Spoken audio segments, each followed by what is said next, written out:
Ders 1. Degisime uyum saklama. Yeni politikadan henüz emin değilim ama belki yerel bir mağazaya gidip neleri olduğuna bakabiliriz. Bu iyi bir plana benziyor. Mevcut seçenekleri kontrol etmek her zaman faydalıdır. Evet. İlk elden bakmak her türlü degisiklige daha iyi uyum sağlamamıza yardımcı olabilir. Kesinlikle. Ayrıca etkilenebilecek diğer kişilerden de geri bildirim toplayabiliriz. Kesinlikle. Bu yolda ilerlerken farklı bakış açılarını anlamak önemlidir.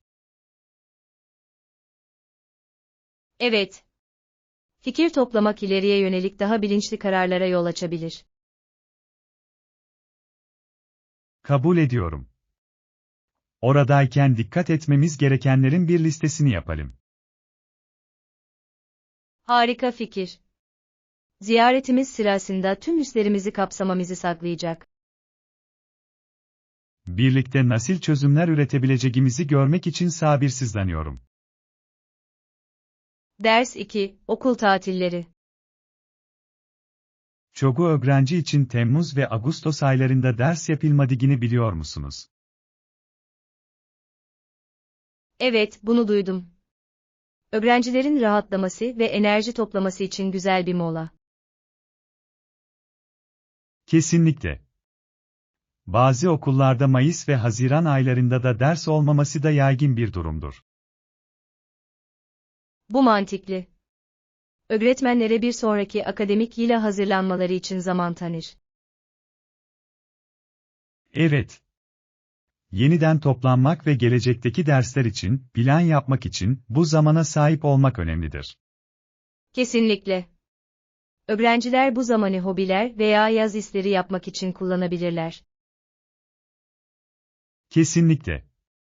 Sınıf dışında kişisel gelişim için harika bir fırsat. Evet. Yaz tatillerinin bu kadar değerli deneyimler sunabilmesini seviyorum. Kabul ediyorum. Hem öğrencilerin hem de öğretmenlerin derinlemesine düşünmesi ve tazelenmesi için çok önemli bir zamandır. Ders 3. Sakinleştirici bir alan yaratmak. Sakinleştirici alanınıza neleri dahil edersiniz? Huzurlu bir atmosfer yaratmak için yumuşak maviler ve yeşiller gibi dinlendirici renklerle baslardım. Kulağa hoş geliyor. Renklerin ruh halimiz üzerinde çok önemli bir etkisi olabilir. Evet, gerçekten yapıyorlar. Ayrıca rahat yastıklar ve rahat bir battaniye de eklerdim. Harika fikir. Konfor, rahatlatıcı bir ortam yaratmanın anahtarıdır. Kesinlikle. Bitkileri bir araya getirmenin aynı zamanda uzaya hayat getirmeye de yardımcı olacağını düşünüyorum.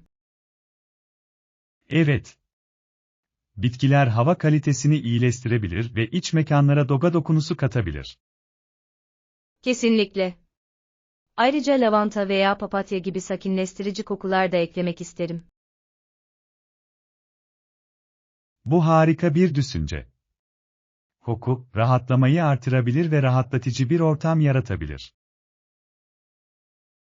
Ders 4. Ev eklemeleri. Yaşam alanınıza harika bir katkı olacağına eminim. Teşekkür ederim. Gerçekten odanın genel hissini artıracağına inanıyorum. Evet. Yeni bir parça eklemek bir mekanın tüm atmosferini değiştirebilir. Kesinlikle. Herkes için rahat ve davetkar bir ortam yaratmak istiyorum. Bu harika bir hedef. Konfor ve stil bir arada olabilir. Kesinlikle. Her şey yerine oturduğunda her şeyin nasıl bir araya geldiğini görmek beni heyecanlandırıyor. Kurulumunuza yardımcı olmak için sabırsızlanıyorum. Dönüşümü görmek eğlenceli olacak. Evet, olacak. Odanın nasıl hissettirdiği konusunda gerçekten bir fark yaratacağını düşünüyorum. Kesinlikle. Süsleme yaparken sürecin tadini çıkarmayı bir noktaya getirelim. Ders 5, beklenmedik maceralar. Maceranız sırasında beklenmedik bir şey oldu mu? Daha önce hiç görmediğim nadir bir kuş türüyle karşılaştım. Bu heyecan verici geliyor. Yeni yaban hayatını keşfetmek her zaman heyecan vericidir. Gerçekten öyleydi. Şansıma inanamadım ve harika fotoğraflar çekmeyi başardım. Hay! Ne tür bir kuştu? Güzel bir mavi balıkçıldı ve suyun yanında görkemli bir şekilde duruyordu. Görülmesi gereken bir manzara olsa gerek. Mavi balıkçılar çok zarif yaratıklardır. Evet, öyleler. Yolculuğuma beklenmedik bir vurgu kattı. Maceraların böyle kendiliğinden anlara yol açmasını seviyorum. Ders 6, market alışverişi. Haftalık meyve ve sebze almam gerekiyor. Son alışveriş gezinizde ne satın aldınız?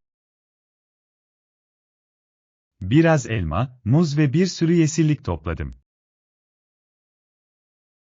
Güzel seçim. Taze ürünler yemekler için her zaman iyi bir fikirdir. Evet. Taze sebzelerle salata yapmayı seviyorum. Laga çok lezzetli geliyor. Yemeklerimi ilgi çekici kılmak için genellikle çeşitli ürünler satın alırım. Kesinlikle. Çeşitlilik, sağlıklı beslenmenin tadını çıkarmanın anahtarıdır. Yakında birlikte bir market alışverişi gezisi planlayalım. Bunu çok isterim. Yeni tarifler ve malzemeler keşfetmek eğlenceli olacak. Ders 7, özgürlüğü kutlamak. Kendi özgür hayatlarını yaşayan, cesaretlerine ve dayanıklılıklarına hayran olanlar adına seviniyorum. Tamamen katılıyorum. Özgürlük ve özgünlüğün pesinde koşmak muazzam bir güç gerektirir. Evet ve şimdi sessizce bu düşünceler üzerine düşünürken yalnız kaldım. Bu anlaşılabilir bir durum. Bazen yalnızlık derin içgörülere yol açabilir. Kesinlikle. Bana kişisel gelişimin önemini hatırlatan bunlar gibi anlar. Evet. Yolculuklarımızı benimsemek başkalarına da aynı şeyi yapma konusunda ilham verebilir. Bu duyguları ileriye dönük olumlu eylemlere yönlendirmeyi umuyorum. Bu harika bir zihniyet. Birbirimizi desteklemeye ve yükseltmeye devam edelim. Bunu çok isterim. Birlikte hem kendi hayatlarımızda hem de başkalarının hayatlarında fark yaratabiliriz. Ders 8, glutensiz seçenekler. Glutensiz yemek seçenekleri var mı? Kesinlikle. Glutensiz beslenmeye uygun yemek çeşitlerimiz mevcuttur. Bunu duymak harika. Bu seçeneklere ihtiyacı olan birçok insan tanıyorum. Evet. Farklı beslenme kısıtlamalarına uyum sağlamak önemlidir. Restoranların menüleriyle daha kapsayıcı hale geldiğini takdir ediyorum. Evet, müşterilerinin sağlığına ve tercihlerine önem verdiklerini gösteriyor. Hangi glutensiz seçenekleri tavsiye ettiğinizi merak ediyorum. Lezzetli glutensiz makarnalarımız ve çeşitli taze salatalarımız var. Kulağa harika geliyor. Onları denemek için sabırsızlanıyorum. Ders 9, Paris'i keşfetmek. Bundan sonra Paris sokaklarını keşfetmeyi düşünüyorum, yıllardır yapılacaklar listemdeydi. Kulağa harika geliyor. Paris kültür ve tarihle dolu çok güzel bir şehir. Evet. Eyfel Kulesi'ni görmek ve Seine Nehri boyunca yürümek için sabırsızlanıyorum. Kesinlikle. Paris'in mimarisi ve sanatı nefes kesicidir. Kesinlikle. Oradayken otantik Fransız mutfağını deneyeceğim için de heyecanlıyım. Evet. Hamur işlerinden gurme yemeklere kadar yemek ortamı inanılmaz. Kabul ediyorum. Bu bir gezi macerasının yanı sıra bir mutfak macerası da olacak. Kesinlikle. Gitmeden önce mutlaka görülmesi gereken yerlerin, mutlaka denenmesi gereken yemeklerin bir listesini yapalım. Harika fikir. Isık şehrinde geçirdiğim zamanı en iyi şekilde değerlendirmek istiyorum. Ders 10. Insa etmeden önce plan yapın. Evde yeni bir projeye başlamayı düşünüyordum ama öncelikle alanı dikkatli bir şekilde ölçmem gerektiğini fark ettim. Bu akıllıca bir hareket, tasarımı önceden planlamak, daha sonra sizi birçok bas agresinden kurtarabilir. Kesinlikle. Düzgün ölçmezsem, hiç uymayan mobilyalarla karşılaşabilirim. Evet ve olaydan sonra her şeyi yeniden düzenlemenin ne kadar sinir bozucu olacağını hayal edin. Sak. Ayrıca, net bir düzeni aklımda tutmak, bittiğinde alanın nasıl görüneceğini görselleştirmeme yardımcı olacak. Aynen öyle ve daha çekici kaldırmadan ayarlamalar yapmanıza olanak tanıyor. Ayrıca odanın akisini de dikkate almalıyım, insanların uzayda nasıl hareket edecekleri çok önemli. Kesinlikle. İyi planlanmış bir tasarım sadece güzel görünmekle kalmaz, aynı zamanda işlevseldir. Bu projeye başlamak için sabırsızlanıyorum, dikkatli bir planlamayla harika sonuçlanacağını biliyorum. Ders 11. Akıllıca aydınlatın. Enerji tasarruflu ampul kullanmanın elektrik faturalarını azaltmada gerçekten fark yaratabileceğini duydum. Kesinlikle. Geleneksel ampullere göre çok daha az enerji tüketirler ve çok daha uzun ömürlüdürler. Bu bir kazan-kazan durumu. Fırsat buldukça kesinlikle bunlara geçmeliyim. Farkı sadece faturalarınızda değil, ışık kalitesinde de fark edeceksiniz. Gerçekten mi?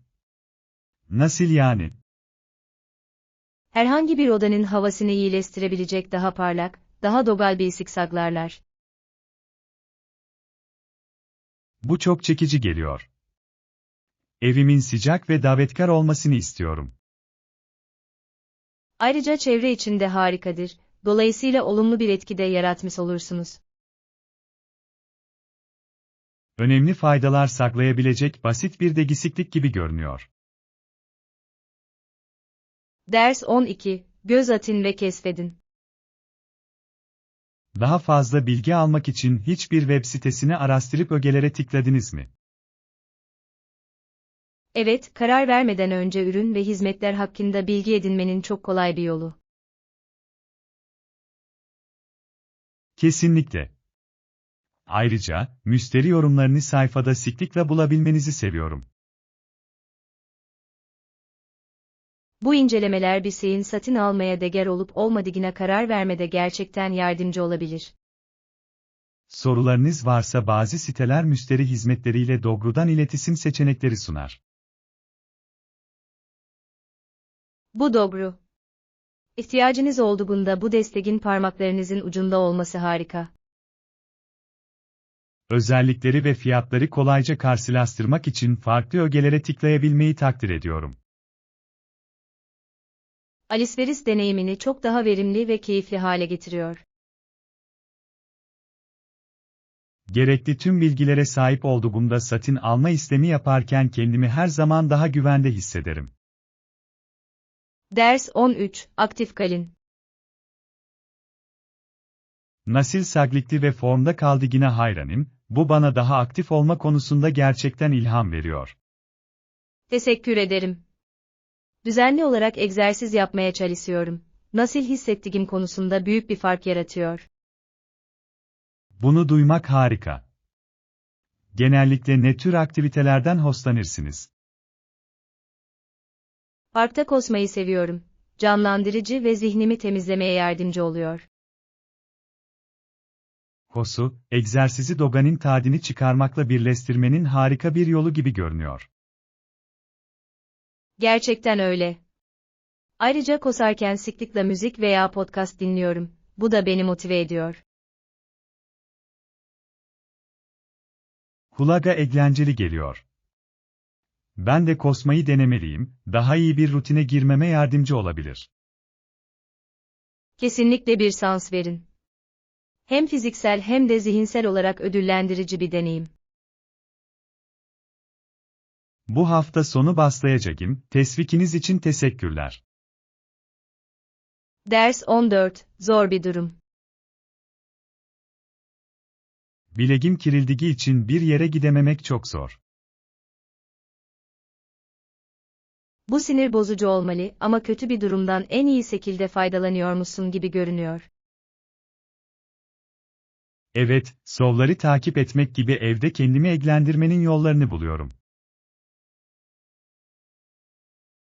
Bu dikkatinizi dağıtmanın harika bir yolu. Yeni hobiler denediniz mi? Daha çok okumaya başladım, yıllardır rafımda bu kadar çok kitabın olması şaşırtıcı. Bu harika. Evde sıkışıp kaldığınızda bile okumak sizi farklı dünyalara taşıyabilir. Kesinlikle. Bir süreliğine sakatlığımı unutmama yardımcı oluyor. Ve kim bilir? Bu süre zarfında yeni bir favori yazar keşfedebilirsiniz. Bu benim durumum için güzel bir umut isigi olurdu. Ders 15, dijital kaynaklar. E-ticaret sistemlerinin hizmetleri için internete ve bilgisayarlara nasıl güvendiği büyüleyici. Kesinlikle. Evden alışveriş yapmanın rahatlığı, bir şeyler satın alma şeklimizi değiştirdi. Sadece birkaç tıklamayla sayısız ürüne göz atabilmeyi seviyorum. En güzel yani ise, anında yorumlara ulaşıp fiyatları karşılaştırabiliyorsunuz. Evet, geleneksel alışverişe kıyasla çok daha fazla zaman tasarrufu sağlıyor. Ayrıca birçok platform, mağazalarda bulamayacağınız özel çevrim içi fırsatlar sunuyor. Ayrıca beklentileri karşılamayan ürünleri iade etmenin ne kadar kolay olduğunu da takdir ediyorum. Bu çok büyük bir avantaj. Çevrimiçi alışveriş tüketici alışkanlıklarında gerçekten devrim yarattı. Eski moda şekilde alışverişe geri dönmeyi hayal edemiyorum. Ders 16, tarihe bakış. 19. yüzyılda Britanya'nın Maorilerle birçok savaşta karşı karşıya kaldığını biliyor muydunuz? Evet, sömürgeci çatışmaların her iki ulusun tarihini nasıl şekillendirdiği ilginç. Bu savaşlar Yeni Zelanda'da İngiliz nüfuzunun kurulmasında önemliydi. Kesinlikle. Kültürel etkileşimler ve yanlış anlamalarla dolu karmaşık bir tarih. Bunu öğrenmek, günümüzün birçok sorununun köklerini anlamamıza yardımcı olur. Evet, tarihin verdiği derslere dikkat etmezsek, tarih tekerrürden ibarettir. Bu tarihsel anlatıları ve bunların günümüzdeki etkilerini keşfetmeyi büyüleyici buluyorum. Her iki tarafın dayanıklılık hikayeleri gerçekten ilham verici ve paylaşmaya değer. İlerlerken tarihi hatırlamak ve üzerinde düşünmek önemlidir. Ders 17, çevrimiçi öğrenme. Çevrimiçi kurslara bakıyordum, Coursera teknoloji kursları için iyi bir platform gibi görünüyor. Kesinlikle. İhtiyaçlarınıza uygun bir şey bulmanızı kolaylaştıran geniş bir konu yelpazesi sunarlar. Yeni beceriler öğrenmek için önerdiğiniz başka platformlar var mı? Edey ve Udacity'de harika seçeneklerdir. En iyi üniversitelerden kaliteli içerik saklıyorlar. Bunu bilmek faydalıdır. Bana gerçekten fayda sağlayacak bir kurs seçtiğimden emin olmak istiyorum. İncelemeleri okumak ve ders müfredatlarını kontrol etmek doğru seçeneği bulmanıza yardımcı olabilir. Eğitimin bu platformlar aracılığıyla ne kadar erişilebilir hale geldiğini takdir ediyorum. Bu harika. Kendi izinizde ve evinizin rahatlığında öğrenebilirsiniz. Bazı yeni öğrenme fırsatlarına dalmaktan heyecan duyuyorum. Ders 18, çeşitlilik ile pişirme. Fırın tepsilerinin çeşitli boyut ve şekillerde olduğunu fark ettim, oldukça etkileyici. Kesinlikle. Doğru fırın tepsisini kullanmak tariflerinizin sonucunu gerçekten etkileyebilir. Denemeye başlayana kadar ne kadar fark yarattığını hiç fark etmemiştim. Her şekil benzersiz sonuçlar sunar. Örneğin, yuvarlak bir tava kekler için harikadır, kare bir tava ise kekler için mükemmeldir. Bu doğru. Pişirmede mevcut tüm seçenekleri keşfetmek eğlencelidir. Ayrıca doğru araçlara sahip olmak pişirme oyununuzu önemli ölçüde geliştirebilir. Mutfağım için kesinlikle birkaç farklı türe yatırım yapmalıyım. Pişman olmayacaksınız, çeşitlilik yeni tariflere ve tekniklere ilham verebilir. Yeni tavalarımla pişirmeye başlamak için sabırsızlanıyorum. Ders 19, alışveriş güncellemeleri. Hey, son zamanlarda alışveriş yaptın mı?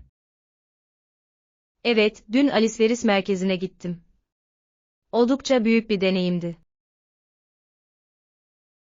Kulağa eğlenceli geliyor. Oradayken ilginç bir şey buldun mu? Yaptım. Önümüzdeki sezon için yeni kıyafetler stoklamam gerekiyor.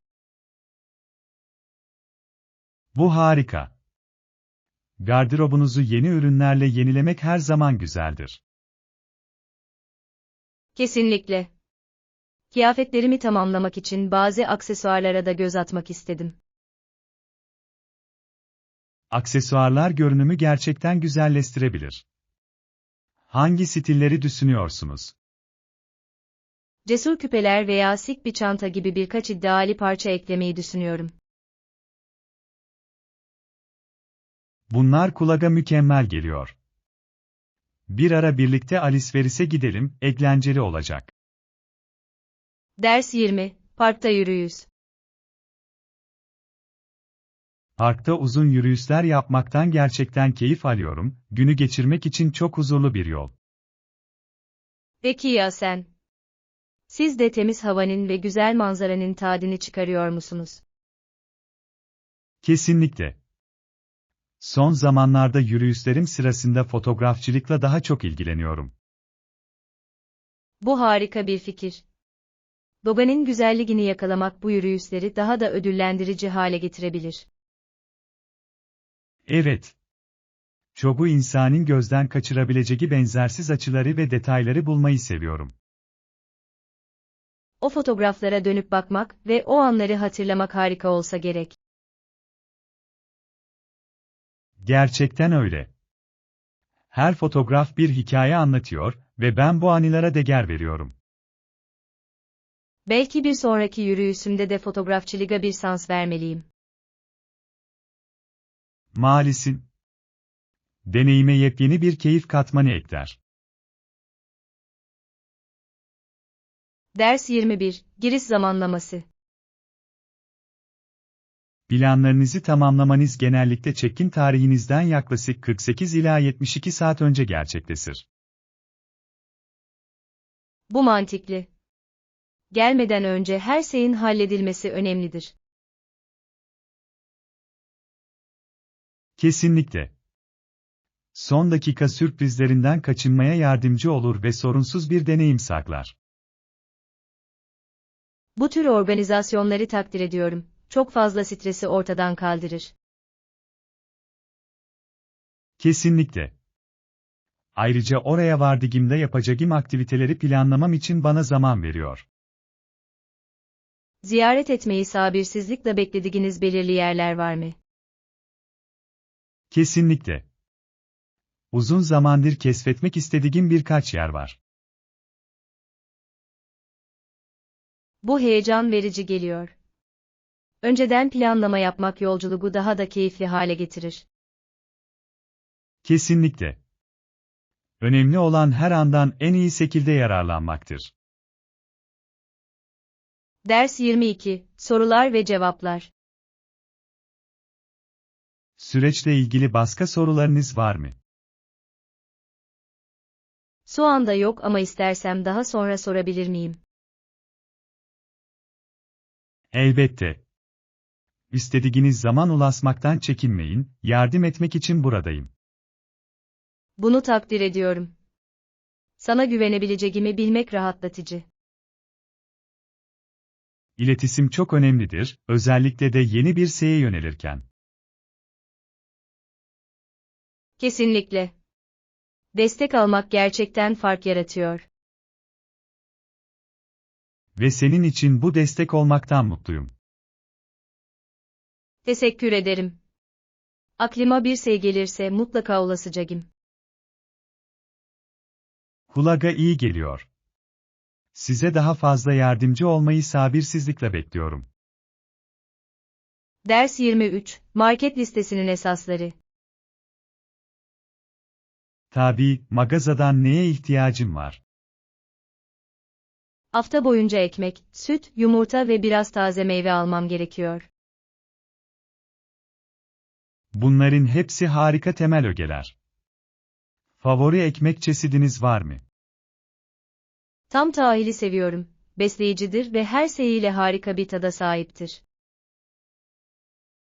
İyi seçim. Peki ya meyveler? Favorileriniz var mı? Çilek ve muza dayanamıyorum. Smoothie'ler için mükemmeller. Smoothie'ler harika. Sagdiginizi artırmak için onlara ıspanak eklemeyi denediniz mi? Yapmadım ama harika bir fikir gibi görünüyor. Bir deneyeceğim. Eminim bunu seveceksiniz, bazı sebzelere gizlice girmenin harika bir yolu. Ders 24, Görevleri parçalara ayırmak. Görevleri daha küçük adımlara bölmeyi denediniz mi? Hayır ama deneyeceğim. Belki iş yükümü daha iyi yönetmeme yardımcı olur. Gerçekten öyle.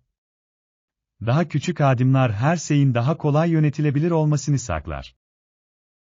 Bunun stresi nasıl azaltacağını da görebiliyorum. Kesinlikle. Ayrıca, ilerledikçe her küçük görevi kontrol etmek ödüllendirici bir duygu. Bu motive edici geliyor. Benim için nasıl çalıştığını görmek için sabırsızlanıyorum.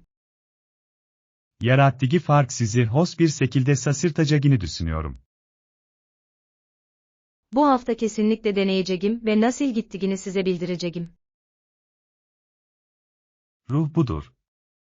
İlerlemenizi duyduğuma heyecanlandım. Ders 25, Buluşmamızı planlamak. Bu benim için işe yarıyor.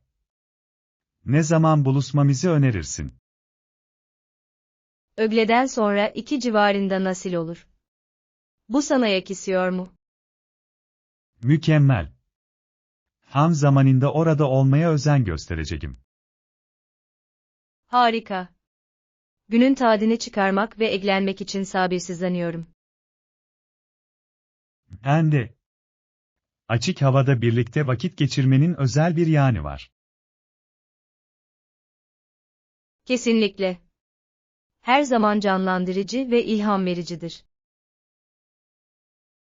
Kabul ediyorum. Üstelik bu arada yeni yerlerde keşfedebiliriz. Bu bir plana benziyor. Ne bulacağımızı görmek için sabırsızlanıyorum. Harika bir gün olacak, bunu hissedebiliyorum. Ders 26, Kültürel Perspektifler. Farklı kültürlerle tanışmanız bakış açınızı nasıl etkiledi? Dünyaya dair anlayışımı genişletti ve beni daha açık fikirli yaptı. Bunu duymak harika. Çeşitliliği deneyimlemek çok zenginleştirici olabilir. Kesinlikle. Kalıp yargılara meydan okumaya ve farklılıkları kucaklamaya yardımcı olur. Daha fazla katılamazdım. Her kültürün sunabileceği benzersiz bir şey vardır. Evet. Gelenek ve görenekleri öğrenmek ufuk açıcı olmuştur. Üstelik insanları çok güzel bir şekilde bir araya getiriyor. Kesinlikle. Birbirine saygı ve takdiri teşvik eder. Bunu seviyorum. Bize hepimizin aynı küresel topluluğun parçası olduğumuzu hatırlatır. Ders 27, Dolaşmak. Şehirde dolaşmak için herhangi bir ipucu var mı? Kesinlikle. Toplu taşıma genellikle gezinmenin en kolay yoludur. Bu doğru. Sürüse kıyasla zamandan ve paradan tasarruf sağlar. Ayrıca şehri bir yerel gibi deneyimleyebilirsiniz. Kesinlikle. Otobüste veya trende yeni insanlarla tanışmaktan her zaman hoşlanırım. Farklı kültürleri öğrenmenin de harika bir yolu. Evet. Kiminle tanışabileceğinizi ve onların hangi hikayeleri olduğunu asla bilemezsiniz. Favori toplu taşıma aracınız var mı? Sanırım metroyu tercih ediyorum, hızlı ve etkilidir. Ders 28, Giriş listesi. Anladım, listeyi check-in sırasında sizin için hazırlayacağım.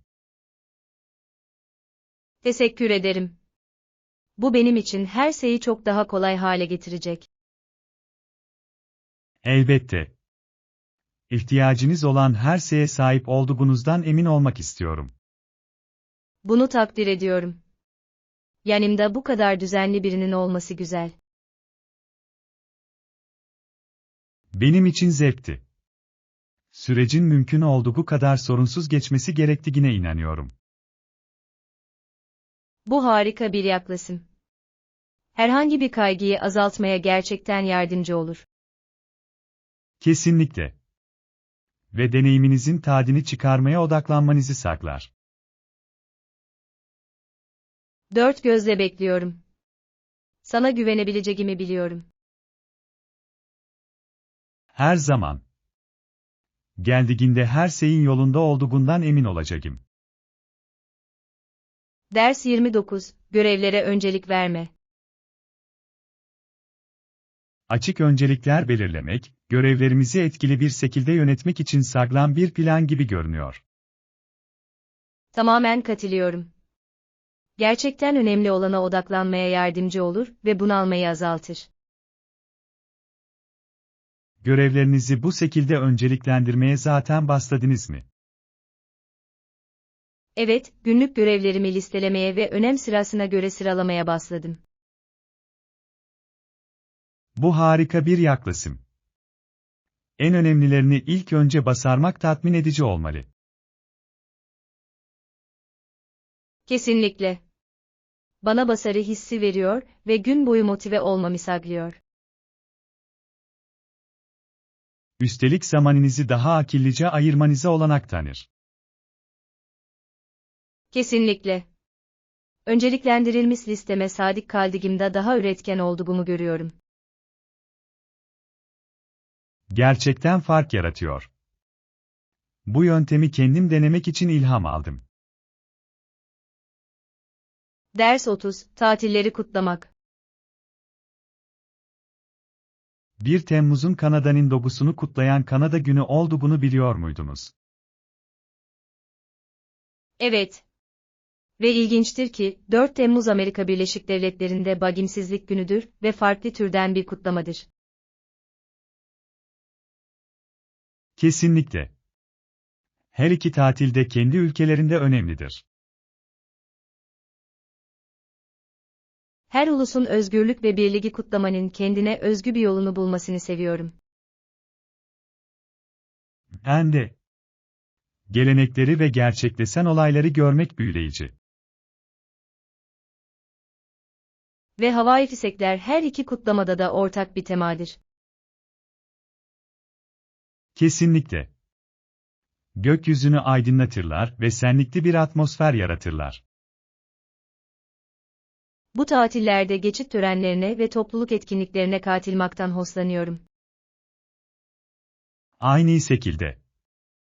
Arkadaşlarınızla ve ailenizle bağlantı kurmak için harika bir fırsat. Ders 31, planlara güven. Sonunda her şeyin mükemmel bir şekilde sonuçlanacağına inanıyorum. Bu harika bir zihniyettir. Pozitiflik gerçekten sonucu etkileyebilir. Her şeyin yolunda gitmesini sağlamak için size yardımcı olabileceğim başka bir şey var mı? Aslında evet. Etkinliğin ayrıntılarını tamamlamak için biraz yardıma ihtiyacım var. Yardımcı olmaktan memnuniyet duyarım. Hangi spesifik ayrıntılar üzerinde çalışmanız gerekiyor? Konuk listesini ve yemek için ikram seçeneklerini onaylamam gerekiyor. Konuk listesinden başlayarak bunları tek tek ele alalım. Kulağa mükemmel geliyor. Önce bunu halletmek her şeyi kolaylaştıracaktır. Kesinlikle. Davetli listesini aldıktan sonra ikramları buna göre planlayabiliriz. Ders 32, tarihsel yansımalar. 1775'te Amerikalı yerleşimciler İngiliz yönetimine karşı isyan etmeye başladı. Evet, 1776'da Amerikalılar bagimsizliklerini ilan ettiler ki bu muazzam bir an oldu. Gerçekten öyleydi. Bu deklarasyon bugün bildiğimiz Amerika Birleşik Devletleri'nin temelini attı. Bu yerleşimcilerin gösterdiği cesaret ilham verici, özgürlükleri için savaştılar. Kesinlikle. Bu olayların tarihi nasıl şekillendirdiğini öğrenmek büyüleyici. Ve bu noktadan itibaren özgürlük ve demokrasi ideallerinin nasıl geliştiğini görmek ilginç. Evet. Hakları için çabalayan insanların dayanıklılığının bir kanıtıdır. Özgürlüklerimizi kutlarken tarihteki bu anları hatırlamanın önemli olduğunu düşünüyorum. Kesinlikle. Geçmişimizi anlamak, bugünümüzün kıymetini bilmemize yardımcı olur. Ders 33, fitness hedefleri. Gelecek hafta fitness hedeflerinizle ilgili planınız nedir? Spor salonu ziyaretlerimi haftada en az 4 defaya çıkarmak istiyorum. Bu sağlam bir hedef. Kondisyon söz konusu olduğunda tutarlılık çok önemlidir. Kesinlikle. Belirli hedefler belirlemenin beni rutinime sadık kalma konusunda motive ettiğini görüyorum. Bu ziyaretler için aklınızda özel bir egzersiz planınız var mı? Evet, dengeyi korumak için kardiyoyu kuvvet antrenmanı ile birleştirmeyi planlıyorum. Bu etkili görünüyor. Karıştırmak can sıkıntısını önleyebilir ve farklı kas gruplarını çalıştırabilir. Kesinlikle. Ayrıca zaman zaman spor salonunda yeni dersler denemekten de keyif alıyorum. Antrenmanlarınızı heyecanlı ve zorlu tutmanın harika bir yolu.